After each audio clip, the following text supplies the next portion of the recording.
Hi hello viewers, good morning. నేను మీ MSR. ఈరోజు ప్రధాన పత్రికల్లోని ప్రధాన అంశాలు మీకోసం.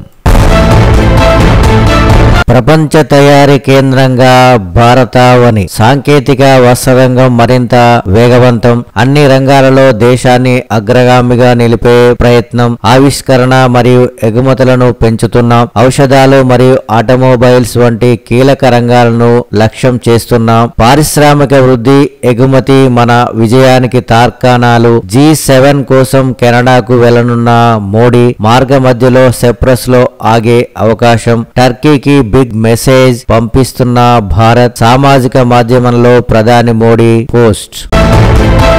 మంత్రుల గ్రేడ్ వార్. అధిష్టానమే ఇచ్చిందంటూ ముఖ్యమంత్రి ABCD. పనితీరుపై ఇద్దరికి D, మరొకరికి C grade. Revanth Reddy grading పై అమాత్యుల ఆగ్రహం. మీకేం గ్రేడ్ ఇచ్చిందంటూ ఎదురు ప్రశ్న.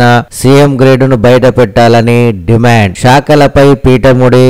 మంత్రులకు శాఖల కేటాయింపులో అయోమయం. ప్రక్షాళనకు అధిష్టానం మొగ్గు. సీఎం శాఖను పంచే యోచన.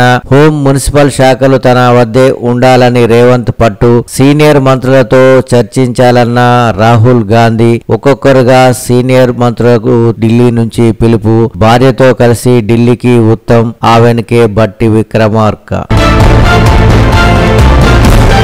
51,865 మంది విద్యుత్ ఉద్యోగులకు కోటి ప్రమాద బీమా. రాష్ట్ర చరిత్రలో స్థిరస్థాయిగా నిలిచే కార్యక్రమం. రికార్డు స్థాయిలో డిమాండ్. పెరిగిన అంతరాయం లేకుండా విద్యుత్ సరఫరా చేశాం. రాష్ట్ర అభివృద్ధిలో విద్యుత్ శాఖ అగ్రస్థానంలో ఉండాలి. Bank director education loan, Kisan కార్డుల జారీ మధుర ఘట్టం. డిప్యూటీ సీఎం బట్టి విక్రమార్క.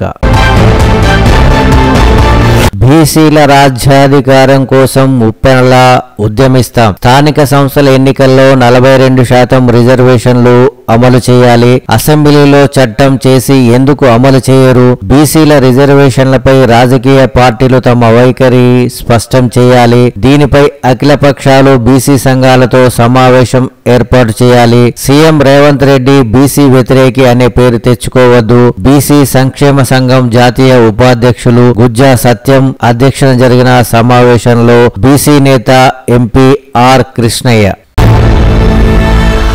యువ వికాసం ఆశలు ఛిద్రం. 6.6 లక్షల దరఖాస్తుల తిరస్కరణ.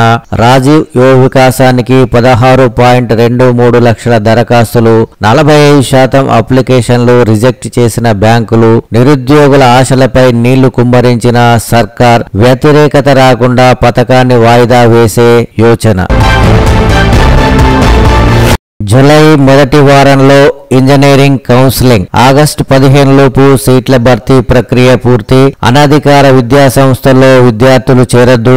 అనుమతి లేకుండా కొన్ని విద్యా సంస్థలు. ఇప్పటికే నోటీసులు జారీ చేశాం. బి కేటగిరీ సీట్ల అంశంపై ఇంకా స్పష్టత రాలేదు. ప్రభుత్వానికి లేఖ రాశాం. సిలబస్ మార్పుపై కసరత్తు చేస్తున్నాం. ఉన్నత విద్యా మండలి చైర్మన్ బాలకృష్ణారెడ్డి వెల్లడి.